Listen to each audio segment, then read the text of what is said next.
It looks like we've got a full house, so we'll get started. Councilman Holland, will you lead us in the pledge and invocation, sir? I will. Pledge allegiance to the flag of the United States of America and to the republic for which it stands, one nation, under God, indivisible, with liberty and justice for all. Shall we pray? Lord in heaven, we thank you most of all for your darling son, and we also thank you for giving us the opportunity to lead this city and also blessing the citizens of this city. Lord, if you would continue to put your special blessings on our first responders, and as we leave this facility today, I pray that everyone makes it home safe and sound. In your name we do pray. Amen. Amen. All right, council, did everybody have an opportunity to review the minutes of the regular city council meeting on June 3rd? Move to approve the minutes of June the 3rd. Okay. Second. Motion and a second. All in favor? Aye. Any opposed? Minutes are approved. Thank you. Okay, we'll go right into public hearing. Linda, if you'll read B1 for us, please. Ordinance 6218, an ordinance of the City Council of the City of Sherman extending the corporate limits of said city so as to annex an approximately 217.7-acre tract of land located west of FM 1417, south of Obie-Groner Road, and east of Bradley Road, adjacent to the Sherman city limits and in the City of Sherman's extraterritorial jurisdiction, providing for a municipal service plan, providing for severability, providing for a repealer, finding that the meeting at which this ordinance is passed was noticed and is open to the public as required by law. Okay. Thank you, Linda. Clint? This is a request to annex 217 acres of land. It's actually part of a larger plan development. The Munson Realty Group owns about 250 acres east of 1417. We had two of the public hearings were held back in May, and this will be a final action to consider for the adoption of this annexation ordinance. Okay. Thank you, Clint. Is there anyone here to address this item this evening? Okay. If not, we'll move on to B2. Linda, if you'll read that for us. Ordinance 6219, an ordinance of the City Council of the City of Sherman amending Section 12, Ordinance Number 2280, so as to include certain properties within the C1 Retail Business District in the 2,000 to 2,900 blocks of North State Highway 289, being 111.721 acres in the J.K. Miller Survey, Abstract Number 819, J.M. Thomas Survey, Abstract Number 1234, the Daniel Bickenbach Survey, Abstract Number 128, and Block 1 Preston Club, The Classics, Phase 3, Blocks 2, 3, and 4, Preston Club, The Classics, Phase 4, and all of Blocks 1 and 5, Preston Club, The Classics, Phase 4. WUI Development, LLC, Christopher Remmett and Claire Tate, and Robert Tate, owners, Clay Barnett, P.E., Representative, and Helvey Wagner Surveying Incorporated Surveyor, providing for a repealer, finding that the meeting at which this ordinance is passed was noticed and is open to the public as required by law. Thank you, Linda. Scott? Yeah, this request is for C1 zoning for proposed retail and conceptual site plan on 111 acres, about a quarter mile south of the 82 and 289 intersection. The Planning and Zoning Board voted 7-0 to approve this, subject to the staff review letter. Any final site plan will require additional P&Z approval as well. Okay. Thank you, Scott. Is there anyone here to speak on this item this evening? Okay. Good evening, Mayor. I don't have a formal presentation, but I would be happy to answer any questions you have. Say your name and address for the record. Clay Barnett, 3101 Redbud Trail. Thank you, Clay. Mm-hmm. Is there anyone else that would like to speak on this item? Yes, sir. If you'll state your name and address for the record. If you'll state your name and address for the record. Sure will. Yeah, Jim Harmon, 3014 Preston Club. And let me apologize right up front. I've got a hearing problem, so if y'all don't mind yelling at me, I'd appreciate it very much. Yes, sir. I'm a little concerned here and was really just looking for information as much as anything else over the plans here and how it's going to be developed. Understand there's a mixed use of both residential and commercial, and was wondering what this C1 commercial would entail for retail. Okay. Scott. C1 would be your retail business, like downtown or retail stores, town center type properties. I see. From the looks of the description, it looks like the northernmost is going to be developed first. Is that residential, or is that a mix of commercial and residential? The request tonight is for C1 for the 111 acres. And it would apply to the entire development? Yes. I see. It also appears that if you look on the, what you would call that, the eastern end of the Roberts Run extension, that they're planning to put retail, according to the conceptual site plan, retail right up, butting up against the Roberts Run subdivision of residential. And I would suggest politely that if we could limit the commercial to strictly along the 289 area and not where it's abutting directly back up to the residential that's already created there on Roberts Run. Okay, what this is, when we grant a C1, it will be for the entire property, and there are regulations such as screening and distances that they have to comply with as part of our ordinances. So, in effect, we can't really tell them what to do on their property, but we can give them but I think there are plenty of guidelines to keep them from being right on the property line. Okay. Well, again, according to the conceptual, it looked like it was abutting right directly up to it and to the back of the residential there at Roberts Run. And I have several concerns about that, even if we were to build up, say, a berm that would separate them. Well, I think those kind of questions would be more appropriate when we get a site plan and do a site plan review in P&Z. Right now, we're only talking about zoning.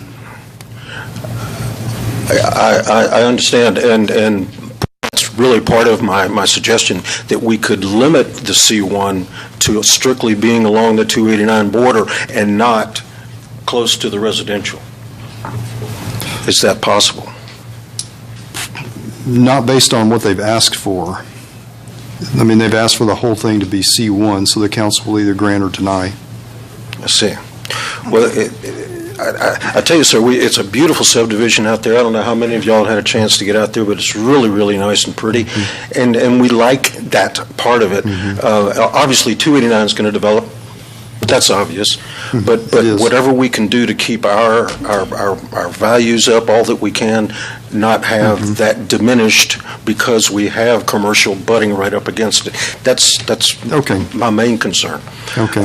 The other thing, obviously, would be once they develop the streets that are going from 289 into the Preston Club subdivision, that's going to allow quite a bit more traffic. We already get speeders coming down through there pretty fast as it is. Anything we could do to limit or decrease the speeds, as well as keeping PC maintained. I understand that might be for a future meeting, but, I did want to delve into that. So. Okay. Thank you, Mr. Harmon. As far as the construction of it itself, is that going to be constructed from 289 coming in toward the development? We don't know at this point. We don't? Okay. So next meeting would be the site plan approval time is when all of these questions would be appropriate. Yes, sir. I see. Thank you very much, Council. Thank you, Mr. I appreciate your time. Mr. Harmon. Thanks, Mr. Harmon. All right, anyone else to speak on this item? All right. Linda, if you'll read B3 for us, please. Ordinance 6220, an ordinance of the City Council of the City of Sherman amending Section 8, subsection 5A, ordinance number 2280, so as to grant a specific use permit to allow a concrete recycling facility in an M1 light manufacturing district, O1.1 FM 1417 overlay district at 1022 Northeast FM 1417, being 19.980 acres in the Aaron Burleson Survey, abstract number 61. Sammy Dozalik, owner, Brown Louisville Railroad Family Trust, LP, prospective buyer. Trey Brown and Drew Bynum, representatives. Big City Crushed Concrete, proposed tenant. David Fite, surveying surveyor. And GSO Architects, architect. providing for a repealer clause, providing that this specific use permit shall be granted subject to certain conditions, providing a penalty not to exceed $2,000, finding that the meeting at which this ordinance is passed was noticed and is open to the public as required by law. Okay, thank you, Linda. Scott? Yeah, this request is to allow a concrete recycling facility in an M1 zoning district on 1417 East, adjacent to the railroad there. We did send notices to 2 property owners within 200 feet. The operation is regulated by TCEQ. P&Z recommended approval 4-3, subject to the staff review letter. Okay. Thank you, Scott. All right, I do have 3 cards for folks wanting to speak on this. This is also open to anyone else that would like to speak. So, Mr. Spencer, Mr. Ward, or Mr. Webster, if you'd like to come up and visit with us.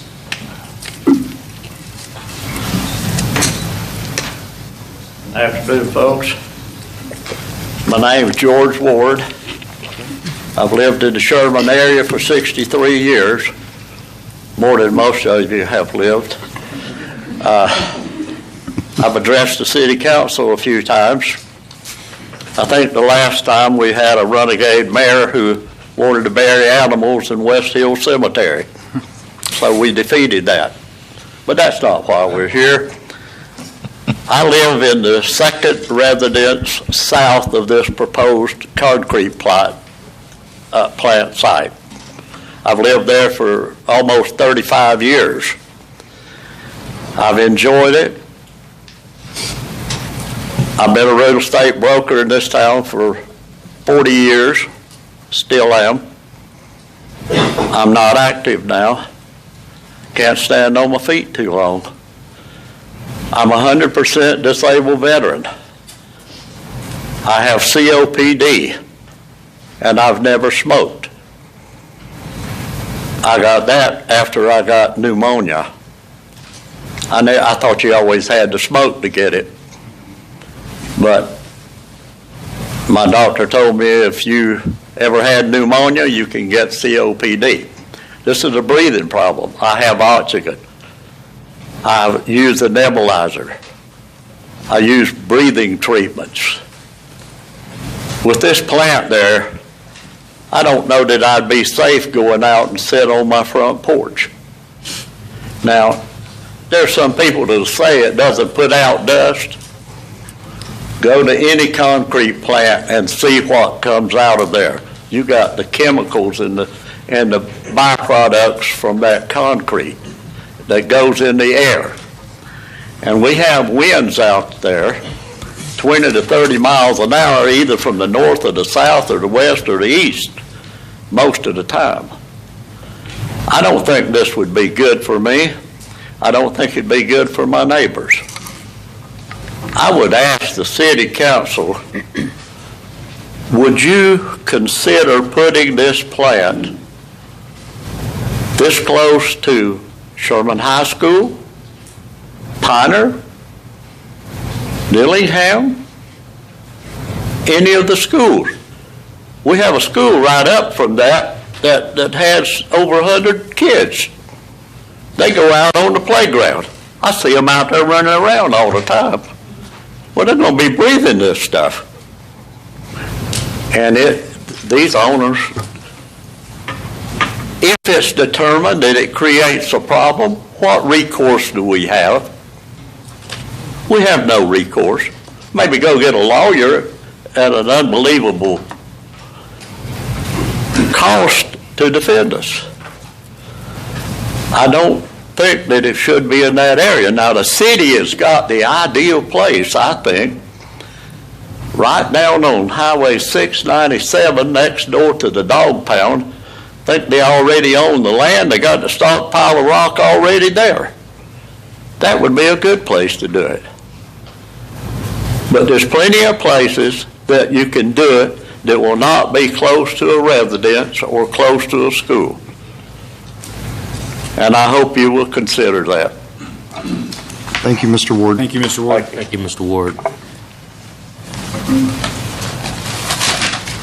Roy Webster, pastor of Grayson Bible Baptist Church and Grayson Christian School, located at 4400 East Highway 82 in the corner of Highway 1417. Mr. Mayor, I would like to just reiterate a little bit about what Mr. Ward said. We're presenting you a packet of information so that we can expedite this situation. One of the things that Mr. Bynum said and some others have said that represent big city crushing is that the crushing device itself will not emit any dust. They have water control, and they have other things in place that will keep the dust down from that. The problem that we have, we're not against big city crushing. We're not against the promotion and the growth of Sherman, of course. We're not against recycling. We want to make that very clear. This is the first time that Grayson Bible Baptist Church under my leadership has ever protested or showed any opposition to the growth or anything that's happened with this city council in the city of Sherman in the last 7 years. But we are very much opposed to what Mr. Ward was talking about, the fact that not the crusher itself, but if you've ever worked on a construction site, the trucks that are hauling the concrete, and when they dump it, and when they pick it back up, and when they put it into the crusher, and when they get it out of the crusher, there is always a residual dust that flies off of that. And you can see there on the first picture, this is their Louisville plant. Now, Mr. Bynum is going to say that the plant here is doing 10 or 8 or 9 or how many ever times more crushing than they will be doing out here in Sherman.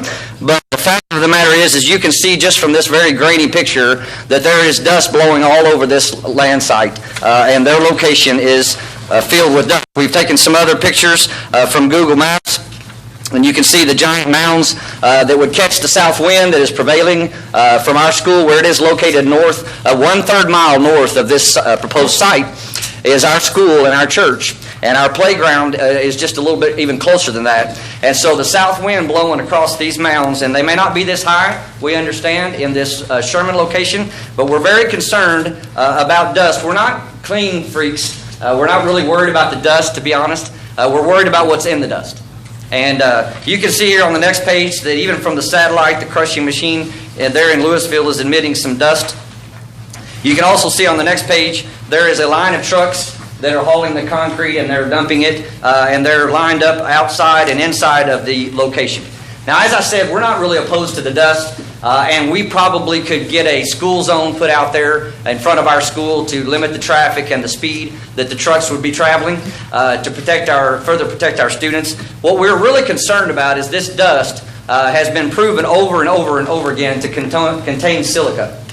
And silica is the producer of silicosis, which is a cancerous situation in the body. And if you look there on the American Lung Association study that they've done, I've just highlighted a couple things. I certainly don't want to read all of these studies, and you can do a little bit of research online and find a whole bunch more.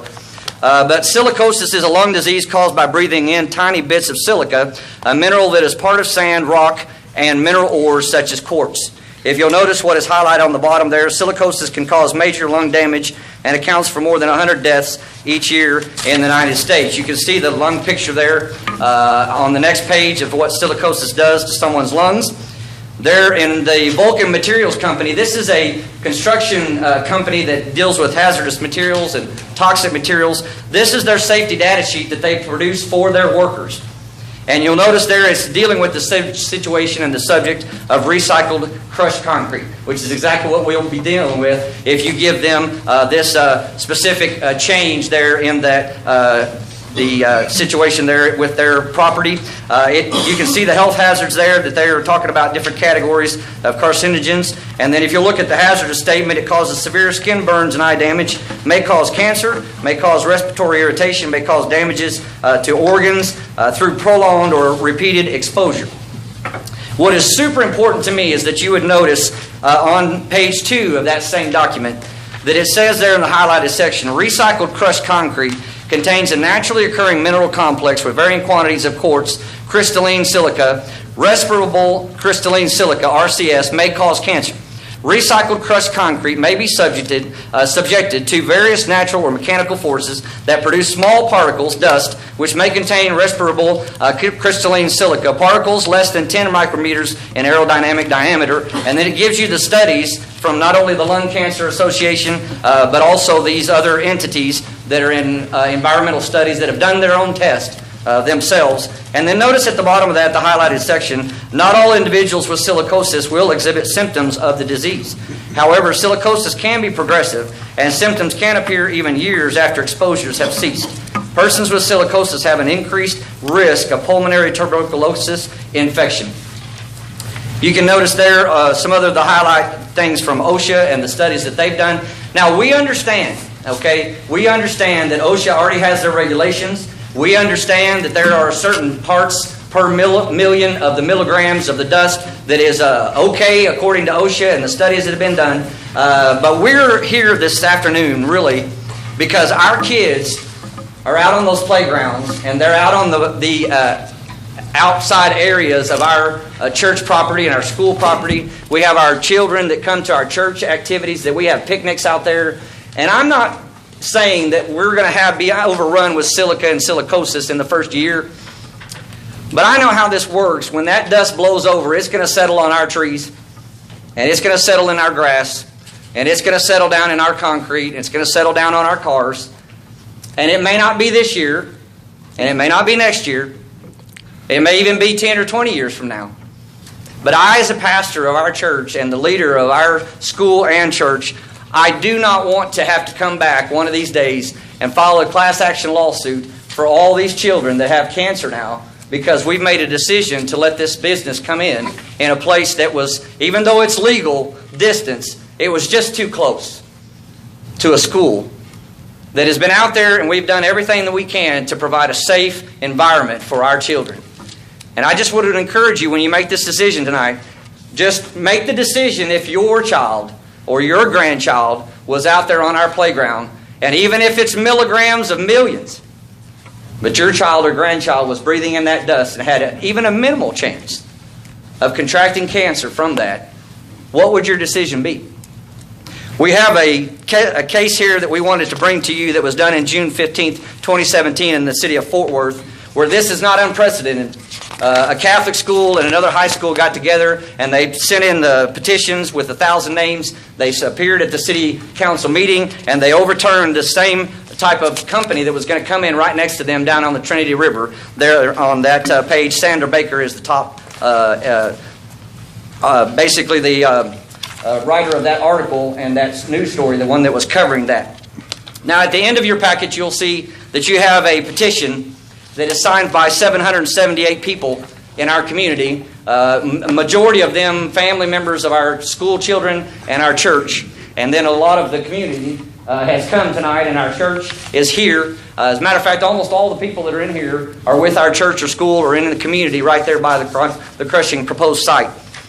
I just want to ask you tonight to make a very wise, informed decision, because there are children and their safety and their health and their future life at stake.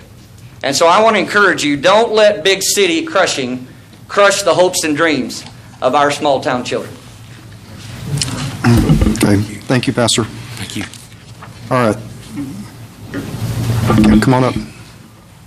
Now, as you come up, please, if it's already been said, just skip over that part. Thank you. My name is Jeff Spencer, 2107 Joni Circle. I'm here representing Clay Precision and R.J. Spencer Investments.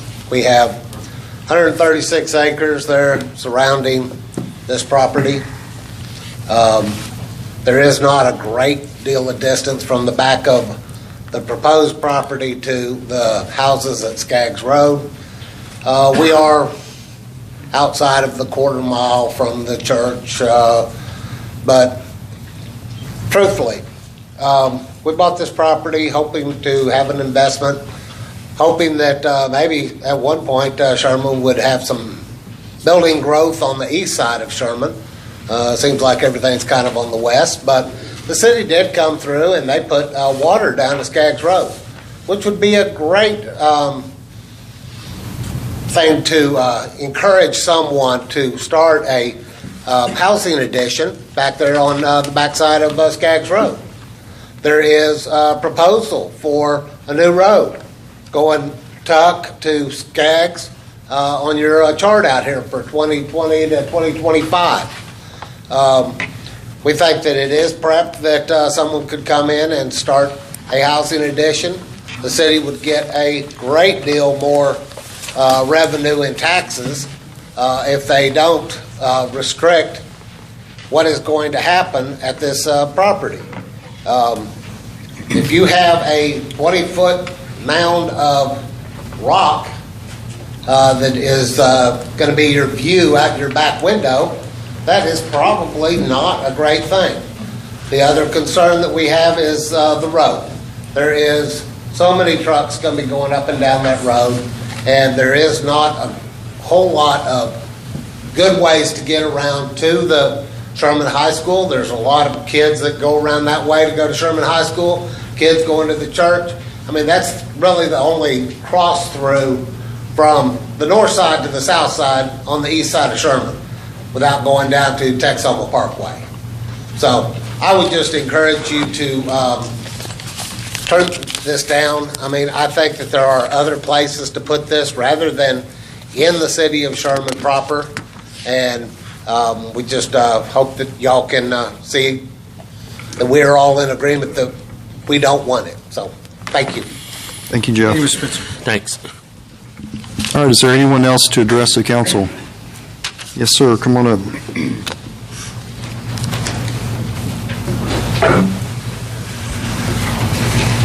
My name is Drew Bynum, and I am representing Big City Crushed Concrete. And I will remind the council that I'm the guy that's got an asphalt plant less than a quarter mile from us house, so I completely understand where you're coming from. I understand many of the concerns here today. However, I'd like to offer some remarks that hopefully will answer some questions, maybe clear some things up. I'm not going to try to make the argument that we're going to change minds, but at least we'll have an open mind as we're looking at this together. Big City Crushed Concrete is requesting a special use permit for approximately 20 acres along FM 1417 on the northeast side of Sherman. Waste concrete and asphalt are generated within the region by individuals, private construction contractors, municipalities, counties, and the state. This is particularly the case in forward-thinking cities who are growth-minded, such as the city of Sherman. It basically becomes out with the old and in with the new. However, oftentimes problems occur in the processing of this material. Historically, this waste stream either ends up in a landfill, which is costly to the public while also deterring the longevity of the landfill, or this waste stream ends up in ditches, creeks, or on the side of the road, which is both costly to our individuals, municipalities, and counties, as well as environmentally unfriendly. Big City Crushed Concrete has been in operation for over 30 years and operates 6 sites in Dallas, Fort Worth, Arlington, Wichita Falls, and Louisville. Incidentally, the Fort Worth plant that was referred to earlier in this public hearing is actually an illegal dump site, not a crushed concrete site.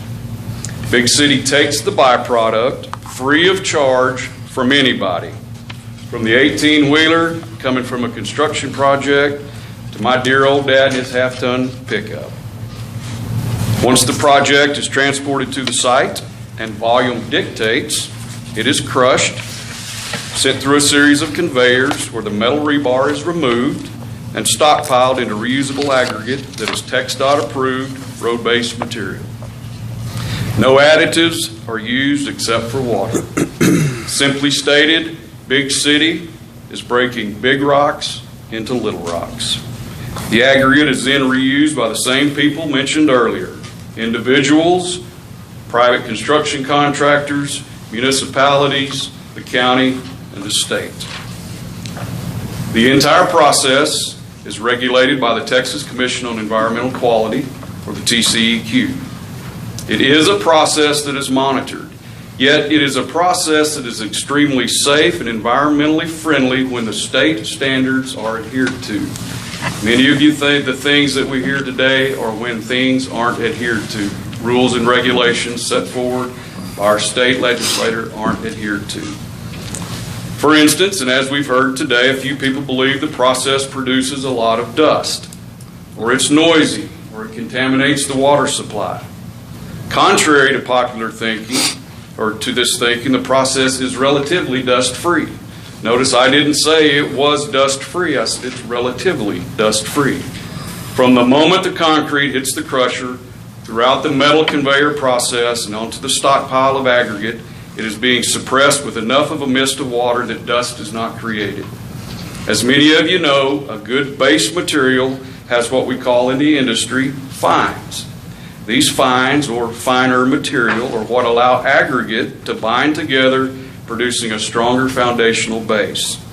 If the fines, or what some people refer to as dust, aren't suppressed with water, it possibly could be dissipated into the air. However, if this happens, we don't have a product that meets TxDOT regulations or one that works. If we don't have a product that works, we can't stay in business.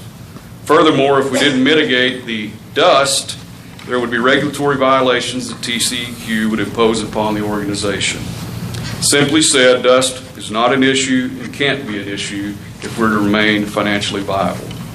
What about water contamination? Once again, I'll state that the material is misted or suppressed with water. It's not washed. Also, once again, the fines need to remain in the material for binding effect. It's why you don't put down sewer gravel for road-based material. The sewer gravel is no binding material because it's been washed. Once again, we don't wash the material. Therefore, we have little to no fine material that escapes the stockpile. TCEQ does not require retention ponds for a facility like this, but Big City plans on building 2 on the site. The main reason to do this is to recycle stormwater runoff for reuse, making the facility more efficient and more environmentally friendly. And secondly, although not required or even suggested by the regulatory authority, by building the retention ponds, some people residing in the area may feel less concerned with the issue of contamination as a result of the retention ponds. What about noise? How loud is the operation? The crusher and associated equipment run off of electricity. In most settings, this power is generated from soundproof generators. In other cases, the power comes directly from overhead electrical lines. In either case, there's not a big, black, ugly diesel-powered generator producing the excessive noise. Simply stated, it's not a loud area. It's not a loud process. What noise is created becomes subdued by the berms, the trees, and the stockpiling of material. Typically, the loudest noise on the site may be a dump truck trailer shutting, but even many of those are hydraulic now and quite quiet. The City of Sherman has been utilizing the services of Big City Crushed Concrete for over 6 years, as we've heard. As mentioned earlier, Sherman is one of those forward-thinking cities that is growth-minded. Big City has literally been operating in your backyard, and I dare say very few people in the community even knew it. Big City has enjoyed a great relationship with the City of Sherman, and the City of Sherman has gained the opportunity of obtaining tons of aggregate for street use for much less amount of money than hauling the material in themselves. However, the current facility is being used for other things, as you know. There are ingress issues from Ida Road, and this current proposal allows the City of Sherman to become even more efficient, as it doesn't require full-time employees to oversee the logistics of the material. Working with city officials who understand the need for this project, the proposed land on the northeast side of Sherman off of 1417, we believe is ideal for the project. The land is in accordance with TCEQ standards, as it's not less than a quarter mile from a home, a church, or a school. It has good ingress and egress, ample water to support the commercial operation, and is located in a commercial industrial area. The site plan, as you've seen, calls for a concrete entrance off of M1417 and a concrete asphalt road back 500 feet well out of the overlay district. By the way, this concrete street will be not only swept but vacuumed multiple times a day to cut down on that dust as those trucks enter in off of the highway. Incidentally, I got a little dusty when I opened my pickup door and shut it when I was coming into here. I can't tell you, once again, that we're going to alleviate all the dust, but we will do everything we can to mitigate the effects of that dust. Although the site is 20 acres, only part of the site will be utilized. Currently, the existing Big City plant crushes for about 30 days a year. This is a limited or a seasonal business. Volume dictates the need for crushing. However, regardless of volume, crushing operations will only be done in daylight hours. The only thing that might occur at night would be offloading material if coordinated properly and with the right people. We thank you for the continued opportunity of working with the City of Sherman. We'll continue to be great neighbors while diligently working out of sight and out of mind. Our commitment to you is to produce material that would otherwise go to waste or dumped illegally, while gaining efficiencies as the above-mentioned individuals, private construction contractors, municipalities, counties, and the state utilize the service that is needed while offering the results of that service for a less expensive alternative to trucked-in aggregates. Oh, and we're going to commit to you that we're going to get involved in the community, and we're going to help Sherman continue to be one of the greatest cities in Grayson County. So thank you very much for your consideration. Thank you. Thank you, Drew. Is there anyone else to speak on this item? Yes. You go ahead. Thank you, Mr. Mayor. My name is Keith McLaughlin. I live on 2101 Skaggs Road. I'm opposed to this. Judge Bynum's a good man, an honest man, and I believe everything he says. That doesn't mean I trust the company that he's working for. Where he's going to put that, if you'll notice east of the little purple line, those are terraces, and any water that might escape from said retention pond through the clay aggregate or whatever goes right into that pond right behind my house. And then from sitting on my house, I look back and I have to look at a big pile of rocks. It's not something I choose to do. It was mentioned about the wind. There's nothing between me and that plant but a barbed wire fence. Any wind that blows comes right into my house. They mentioned in the planning and zoning that it's less dust when they plow. Well, they make a lot of damn dust when they plow because I wash my house 2 times a year.